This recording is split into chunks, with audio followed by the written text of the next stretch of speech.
Bueno, ahora sí, retomamos nuevamente con el doctor Ricardo Basílico esta charla sobre violencia de género y trata de personas en el sistema penal. Muchísimas gracias. Gracias, Ricardo. Muchísimas gracias, Anabela. Mi agradecimiento especialmente a Editorial Hammurabi, a Anabela, alma mater de estos encuentros, a mi querido amigo Fernando de Palma, quien nos da la posibilidad de poder publicar de manera individual y de manera conjunta en una editorial de muchísimo prestigio como es Editorial Hammurabi. Vamos a estructurar la charla de hoy, la conversación que tengamos hoy, en un primer punto que es la violencia de género específicamente, pero basado o orientado hacia, con especial referencia a la trata de personas como modalidad de violencia de género. En realidad,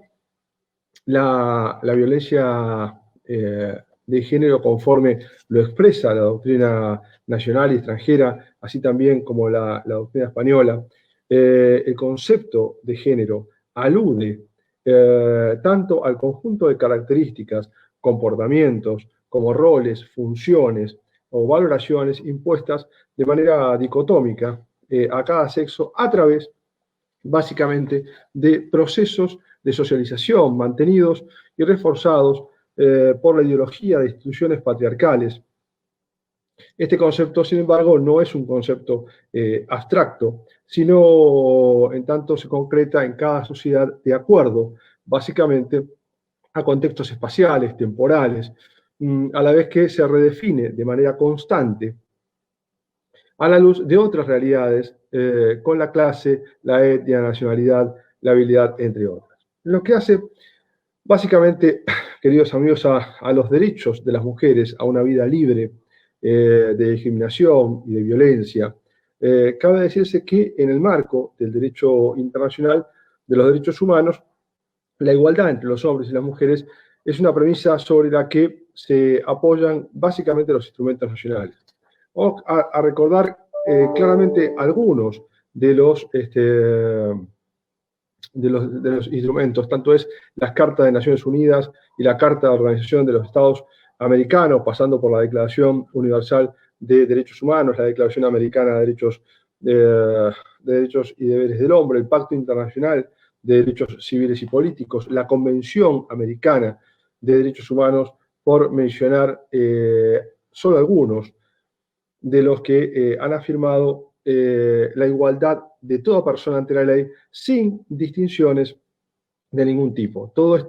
estos documentos han robustecido el derecho a disponer, además, la prohibición, por supuesto, de discriminar por parte del Estado y por parte de sus agencias. Así, como también lo dispone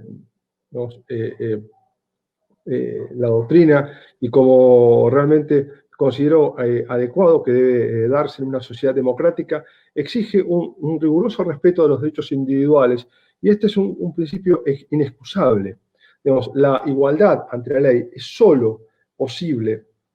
en la medida en que estos derechos,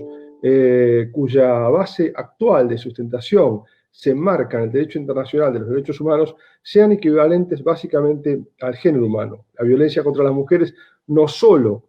importa una grave violación a los derechos humanos más básicos, sino que representa un obstáculo a toda pretensión de conformar una sociedad igualitaria y democrática. La violencia contra las mujeres, conforme lo sostiene parte de la doctrina también, y además, digamos, de sólida doctrina, esta conducta ejercida por acción o por omisión, conforme lo menciona Urrutia,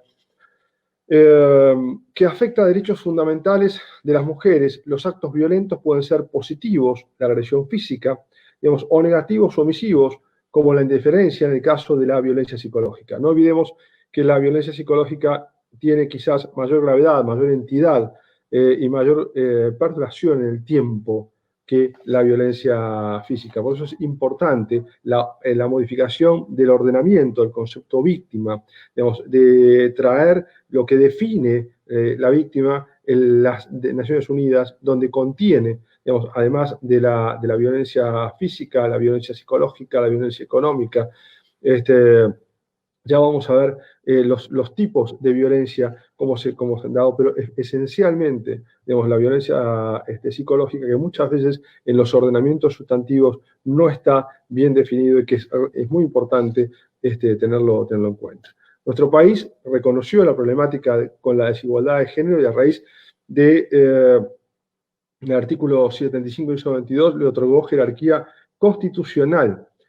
a los instrumentos que protegen específicamente los derechos humanos, entre ellos la Convención sobre la eliminación de todas las formas de discriminación contra la mujer, la CEDAW. Así, entonces, la Convención de Mención tiene básicamente por objeto erradicar cualquier tipo de discriminación contra las mujeres, dado que su perspectiva vulnera el principio de igualdad respecto de la dignidad humana. Para reforzar, digamos,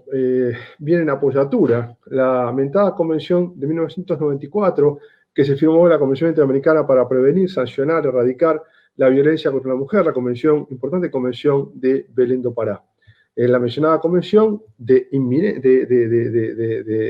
relevancia, los Estados partes convinieron básicamente adoptar las políticas orientadas, de hecho lo hicieron, para prevenir, sancionar, erradicar, todavía falta, dicha violencia, ya que se ha tomado conciencia de la discriminación que sufren las mujeres, centrando todos los esfuerzos para modificar los patrones socioculturales y finalmente obtener la igualdad de sexos. Es dable hacer notar que la víctima, en muchos casos, lo es claramente de hostigamiento físico, pero como decíamos antes, de hostigamiento psíquico, mostrando el victimario un absoluto desprecio por la integridad, la psiquis y el desarrollo personal y la vida misma de la víctima. Y nos detendremos acá, y es cuando empezamos a abordar, o que nos ha llamado la atención, el tema gravísimo que abordamos cuando hablamos de trata de personas. Y nos detendremos en lo que creo que es la esclavitud del siglo XXI, la trata de personas. El delito de trata de personas que es abordado, no voy a extenderme, digamos, dónde se encuentra abordado, o sea, sí, cuáles son las características centrales de este delito. El delito de trata de personas que se encuentra abordado en el artículo 145 bis y 145 ter, digamos, que ha sido traído a nuestra legislación hacia el año 2008 e incorporado, digamos, así como las figuras centrales de otros delitos, como tal por caso la tortura, y ha sido definido específicamente en el año 2008 la figura de la trata de personas e incorporado en nuestro ordenamiento, y que fue modificado en el año 2012, digamos, también tiene anclaje en otros derechos, en el derecho penal peruano, que muy bien lo trata en el artículo 153 y 153A del Código de Perú, representa un atentado básicamente contra la libertad, la dignidad humana, y constituye una grave violación de derechos humanos. Por eso hablamos de un delito pluriofensivo. Un delito pluriofensivo porque vulnera, o sea, los derechos, específicamente derechos a la salud, derecho a la educación, derecho a la identidad y esencialmente a la libertad, que es el bien jurídico protegido. Por eso es que yo la denomino como la esclavitud del siglo XXI, pero que además se interrelaciona claramente con otro delito gravísimo, que es el tráfico de migrantes, donde también se vulnera, digamos, la dignidad de la persona. Por eso, en ambos casos,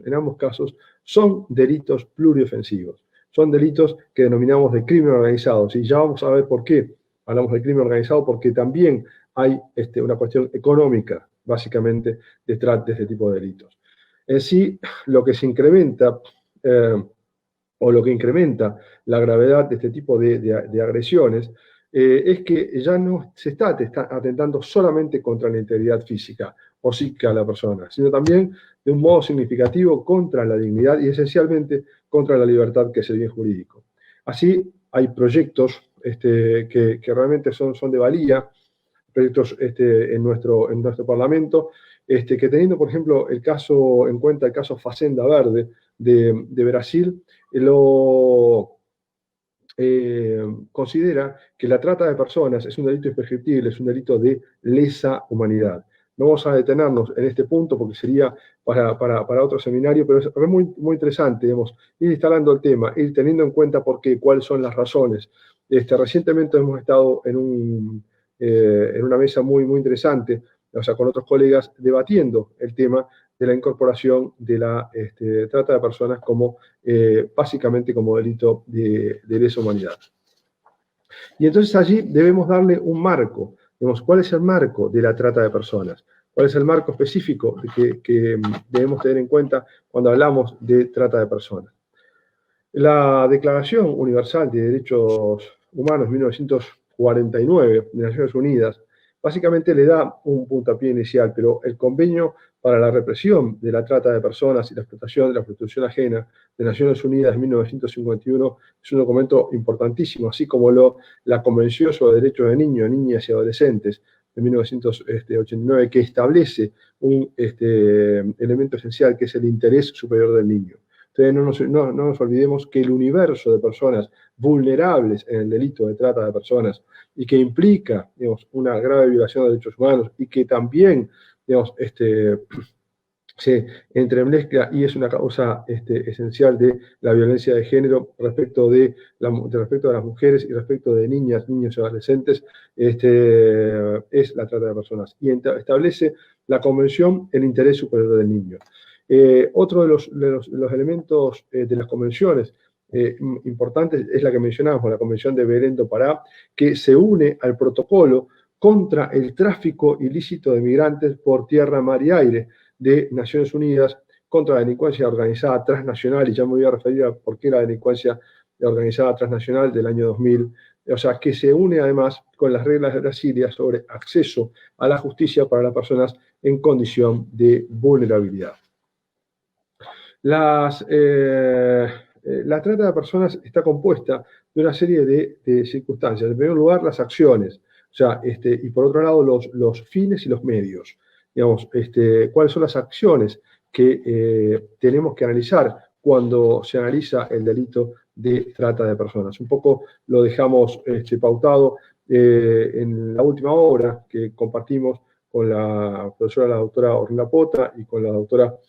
Mariana Marote, también de publicación allí en Editorial Hammurabi, que muy gentilmente nos ha publicado estos lineamientos para la prevención del delito de trata de personas y violencia de género. Y estas acciones describíamos allí que consisten en el ofrecimiento, en la captación, en el traslado, en la recepción, en la acogida de la víctima, ¿no? Y que además los medios por los cuales, o los medios que se utilizan para ello, encontramos la amenaza, el uso de la fuerza,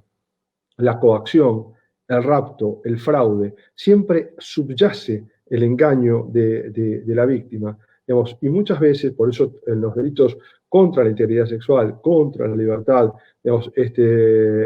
la agravante sea cuando participan en ellos funcionarios públicos. ¿Por qué? Porque también se da el abuso de poder, o el abuso de aquel que se encuentra en situación de poder respecto de la víctima, que se encuentra en grado de vulnerabilidad. El abuso de estas situaciones de vulnerabilidad y la concesión de pagos por control de la vida de la víctima.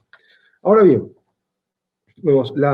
tanto la figura de los artículos 145 bis como 145 ter, ahora quedó delineado que el 145 bis es una figura básica y una figura calificada de 145 ter, digamos, porque en la primera redacción el 145 bis era la trata de personas mayores de edad y el 145 ter de personas menores de edad. La finalidad que se tiene, por eso la figura contiene un elemento subjetivo del tipo distinto del dolo, que es el fin de la explotación. El fin de la explotación es un fin de la explotación sexual, digamos, de trabajo forzoso, por eso su relación con la Convención de Derechos del Niño en cuanto al protocolo facultativo de la Organización Internacional del Trabajo que prohíbe el trabajo infantil, digamos, y la Declaración de Sion de 1997, digamos, donde tuve el honor de desempeñarme como relator por Latinoamérica. La explotación que lleva también a la esclavitud, a la servidumbre y específicamente a la extracción de órganos o prácticas análogas, con lo cual tenemos un fin de explotación sexual, un fin de explotación laboral y un fin de extracción de órganos. Y aquí tenemos una cuestión esencial. Digamos que la primera redacción de la norma no había tenido en cuenta, digamos, sí lo había tenido en cuenta el Código Penal español en su redacción del artículo 177, apartado A, que es que el consentimiento de la víctima no constituirá en ningún caso causal de exhibición de responsabilidad penal, civil o administrativa de los autores, de los partícipes, cooperadores o instigadores. Pero básicamente, digamos, este consentimiento de la víctima no puede ser causal de ausencia de punibilidad por parte del autor, en tanto y en cuanto, digamos, lo que se está vulnerando básicamente es el bien jurídico protegido, que es la libertad. Y entonces, en la trata de personas, ese bien jurídico protegido, digamos, que es la libertad, está viciado, totalmente viciado. Por eso es importante destacar también lo que el protocolo para prevenir, reprimir y sancionar la trata de personas, de mujeres y niños, tiene algunos puntos importantes para tener en cuenta. Esto es, básicamente, en primer lugar, la finalidad, la de prevenir, la de proteger y la de ayudar. En segundo lugar, la repatriación de las víctimas, que son traídas muchas veces desde otros lugares, desde otros confines. Digamos, puede ser, digamos, dentro del país o fuera del país. Digamos, no nos olvidemos que ya en 1893, digamos, en un interesante libro de un periodista inglés, Albert Londres, digamos, también desarrollaba un tema importante, que era, digamos, era una cuestión de un trabajo periodístico, pero se llamaba El Camino a Buenos Aires. Y ya en aquella época, 1893, establecía cuál era el lineamiento para llegar, digamos, desde Europa hacia, pasando por Brasil y llegando a Buenos Aires. Una interesante obra, pero que realmente nos muestra, digamos, que también este protocolo para prevenir, digamos, a la distancia, para prevenir, reprimir, sancionar la trata de personas, digamos, el concepto de repatriación, de protección, digamos, de cubrir los aspectos de vulnerabilidad hacia los que es impuesta a la víctima es muy importante. Es muy importante también el trabajo que se haga de investigación y las campañas de información, así como la capacitación, y está previsto, la capacitación de las personas que trabajamos en el tema, los controles de frontera, que muchas veces son febles, y la cooperación jurídica internacional. La cooperación jurídica internacional que opera básicamente, digamos, en todas aquellas causas donde opera también crimen organizado. En los delitos, no nos olvidemos que los delitos de crimen organizado, tal por caso la corrupción, el lavado de activos, el tráfico de armas, debemos incluir el tráfico de migrantes y la trata de personas. ¿Y esto por qué? Porque me voy a permitir leerles alguna breve estadística de por qué esto es así. Porque se estima que 2.5 millones es el número de personas víctimas de trata. Sin embargo, se calcula que por cada víctima de trata de personas identificada existen 20 más sin identificar. La mitad de las víctimas de trata son menores de 18 años. Desde el 15 al 20% son niños. Pero además, es un negocio que maneja, queridos amigos, muchísimo dinero. Y esto es que la trata de personas básicamente nos mueve en el mercado ilícito. No nos olvidemos que porque el crimen organizado lo que intenta traer es caudal de dinero ilícito e ingresarlo al mercado ilícito. El mercado ilícito que mueve la trata de personas es 32 billones de dólares. Digamos, no nos olvidemos que detrás de todo este mercado ilícito se encuentran las personas, se encuentran las víctimas, digamos, por las cuales debemos velar y debemos realizar la mejor tarea posible para poderlas proteger. En nuestro ordenamiento se ha dictado, por supuesto, una normativa nacional, que es la 26.485, que es la Ley de Protección Integral para prevenir, sancionar y erradicar la violencia contra las mujeres. Y específicamente, al igual que ocurrió con el delito de trata de personas, la concepción de violencia de género también fue cambiando a lo largo de los años. La nueva ley, entonces, allí recoge nuevos tipos y modalidades de violencia específicamente establece qué se entiende por violencia contra las mujeres, que digamos, no es ni más ni menos que toda conducta, acción o omisión que de manera directa o indirecta, tanto en el ámbito público como en el ámbito privado, basada en una relación de desigualdad, digamos, aprovechando en muchos casos la vulnerabilidad, afecte la vida, la libertad, la dignidad. Por eso hablábamos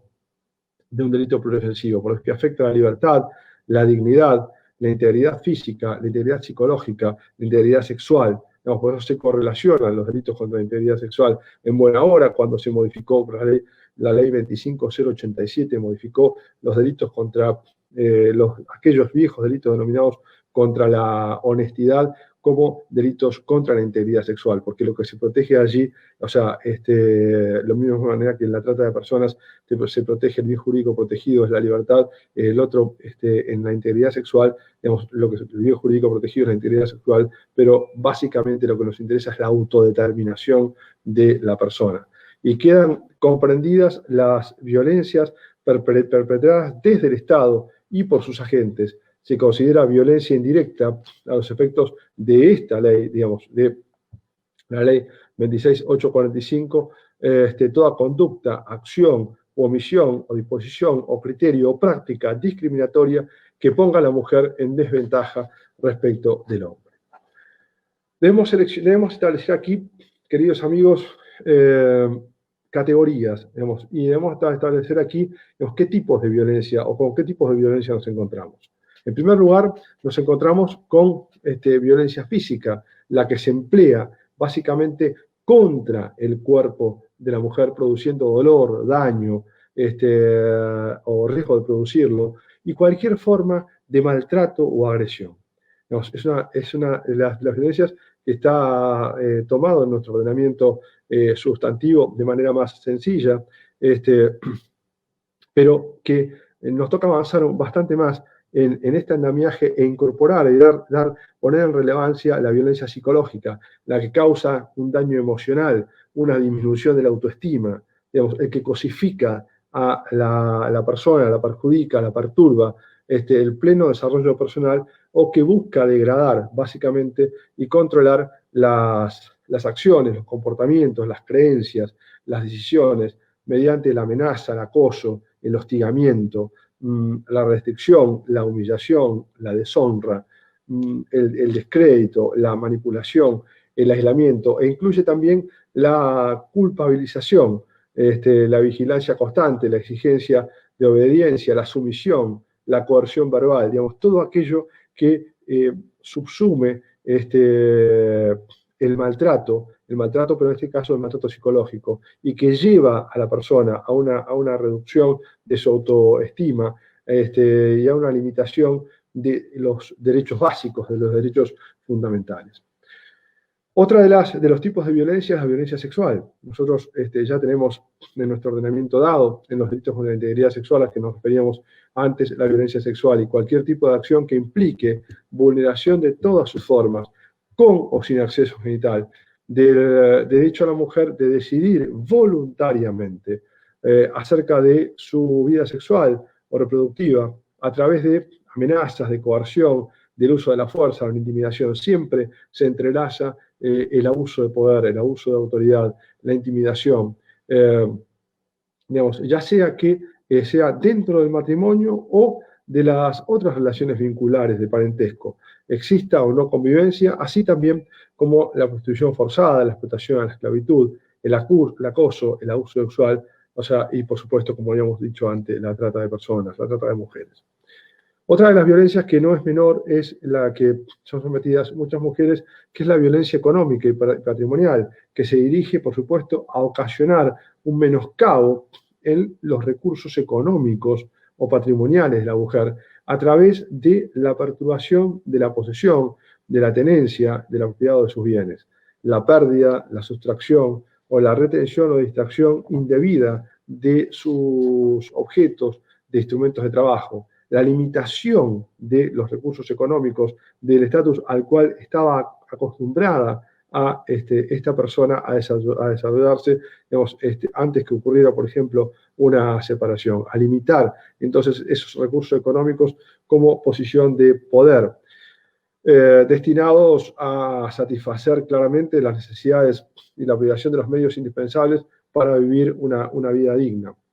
La limitación o control de sus ingresos, como la percepción de un salario menor por igual tarea dentro de un mismo lugar de trabajo. Otro tipo de violencia que me parece interesante dejar sentado y que la propia ley lo aborda es la violencia simbólica a través de valores o de patrones estereotipados, de mensajes, de valores, de íconos, de signos que transmita o reproduzca dominación o desigualdad y discriminación en las relaciones sociales, naturalizando la subordinación de la mujer en la sociedad. Por último, cabe destacar que la ley también prevé distintas modalidades en que se manifiestan los diferentes tipos de violencia. O sea, hay una manifestación de los tipos de violencia contra las mujeres en los diferentes ámbitos, dentro de los cuales quedan comprendidos básicamente las siguientes. No podemos desdeñar que pueda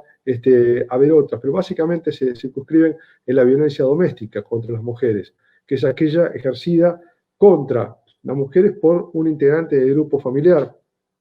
digamos, independiente del espacio físico donde ésta ocurra, que dañe básicamente, y en todos los casos lo hace, dañe la dignidad, el bienestar, la integridad física, la integridad psicológica, la integridad sexual, la económica, la patrimonial, la libertad, comprendiendo la libertad reproductiva, el derecho al pleno desarrollo de las mujeres. Se entiende por grupo familiar el originado en el parentesco, sea por parentesco de consanguinidad o parentesco por afinidad, el matrimonio, las relaciones de hecho, las parejas, los noviazgos, incluye las relaciones vigentes o finalizadas, no siendo requisito la convivencia. Por eso también es importante que las reformas que se realicen, digamos, sean coordinadas, se compatibilicen con el resto del ordenamiento jurídico. De allí la modificación de los homicidios calificados en el artículo 80, ¿no? Al cual no nos vamos a extender, pero básicamente también ha habido una modificación de la legislación de manera compatible, en cuanto a los delitos contra las personas, en los delitos contra la integridad sexual, en los delitos contra la libertad. La otra tipo de violencia es la violencia institucional, contra las mujeres, que es aquella realizada por los funcionarios profesionales, personal, agentes pertenecientes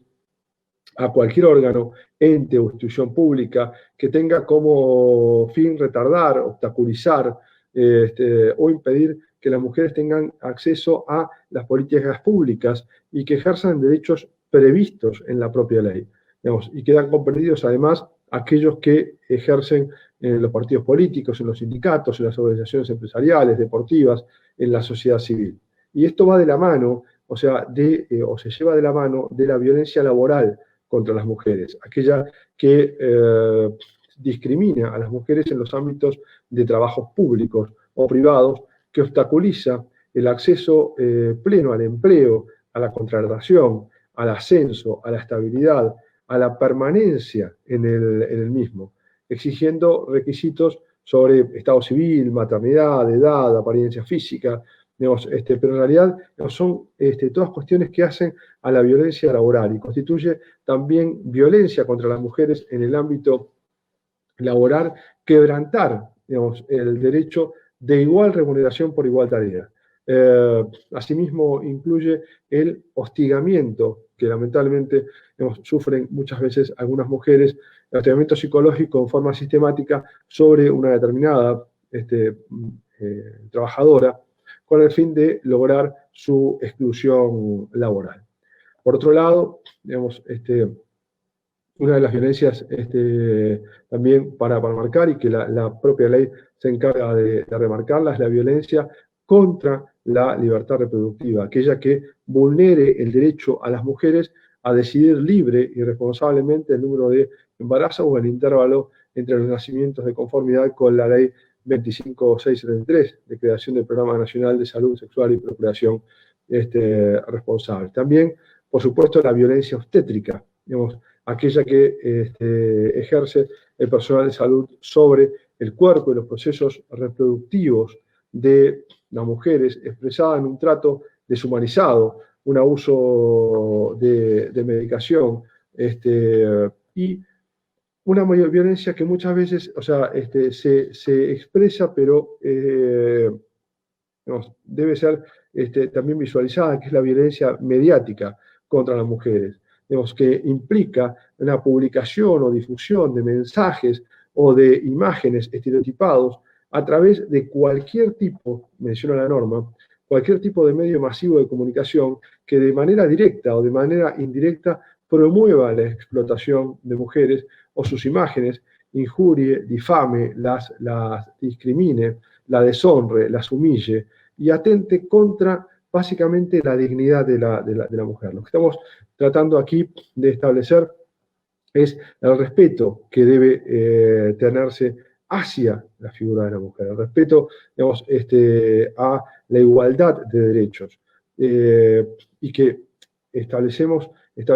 aquí parámetros específicos, digamos,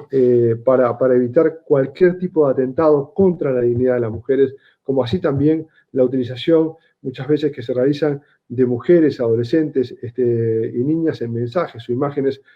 favoreciendo, digamos, la actividad de la pornografía, legitimando la desigualdad de trato, o construyendo patrones socioculturales reproductores de la desigualdad o generadores de violencia contra las mujeres. Queridos amigos, solo resta mencionar entonces, digamos, para ir concluyendo, que el alcance otorgado a cada uno de los conceptos definidos previamente, analizados de manera conjunta, esto es, digamos, la violencia de género por un lado, digamos, incluyendo la trata de personas, pero a su vez, digamos, amalgamando la normativa nacional e internacional de manera conjunta y no como aportes aislados, permiten afirmar la íntima relación existente entre el delito de trata de personas y el delito de violencia de género. Muchísimas gracias, les agradezco muchísimo la atención, quedo a entera disposición para todas las preguntas que deseen hacerme. Muchísimas gracias, Anabela, como siempre, por la amabilidad. No, por favor.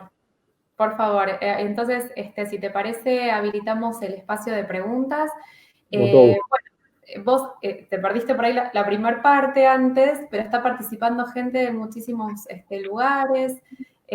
bueno, de Jujuy, La Rioja, Mar del Plata, Entre Ríos, bueno, cualquier cantidad de gente de todas partes. Y les pido disculpas por la conexión. Había estado, como te contaba a vos, les cuento que había estado con este mismo equipo, digamos, haciendo una audiencia virtual en uno de los tribunales que integro, y había funcionado bien, pero bueno, después a veces fallan los sistemas, más la propia incapacidad de uno en ponerlos en funcionamiento rápidamente, y entonces por eso nos demoramos un ratito. Tal cual.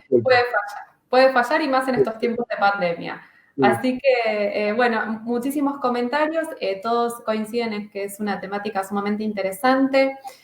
Bueno, Manuel dice, un gusto tenerlo en nuestra especialización en Derecho Penal, excelente disertación, cuánta pedagogía en la disertación. Bueno, así que nada, si les parece bien, esperamos un segundito para brindar a ver este espacio de preguntas, a ver si alguno quiere consultar. Y les recuerdo, cosa que sí hice en el vivo anterior,